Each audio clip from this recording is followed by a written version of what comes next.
uharibifu mapema. Unaweza kugundua magonjwa ya mimea, kuangalia ukuaji wa mazao, kufuatilia hali ya udongo au unyevu katika eneo lako. Ukaguzi huu husaidia kuchukua hatua mapema kabla tatizo halijawa kubwa. Mambo ya kuangalia kwenye mimea michanga.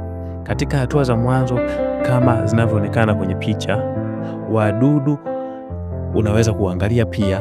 Angalia kama kuna mashimo kwenye majani, tafuta wadudu kama viwavi au aphids. Kagua chini ya majani. Kingine unaweza kuangalia magonjwa.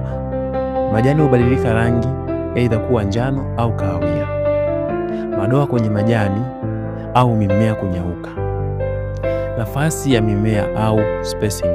Pia unaweza kuhakikisha spacing ya mimea yako ni sahihi katika shamba lako au bustani yako. Tambua sehemu ambazo mbegu hazijaota. Ina maana unaweza kufanya replacement au gap filling. Umuhimu wa scouting: cha kwanza, inapunguza gharama za dawa, huzuia upotevu wa mavuno, husaidia mimea kukua kwa afya, huongeza ubora wa mazao. Sasa scouting ni vizuri ifanyike mara ngapi? Cha kwanza, scouting ni vizuri ifanyike mara 1 mpaka mara 2 kwa kila wiki au kwa wiki. Baada ya mvua kubwa, baada ya kupanda au kuweka mbolea, hakikisha unafanya scouting. Ukishaweka mbolea, hakikisha unafanya scouting. Mvua inaponyesha kwenye shamba lako, hakikisha unafanya scouting. Hii itakusaidia kupunguza hayo madhara katika mimea.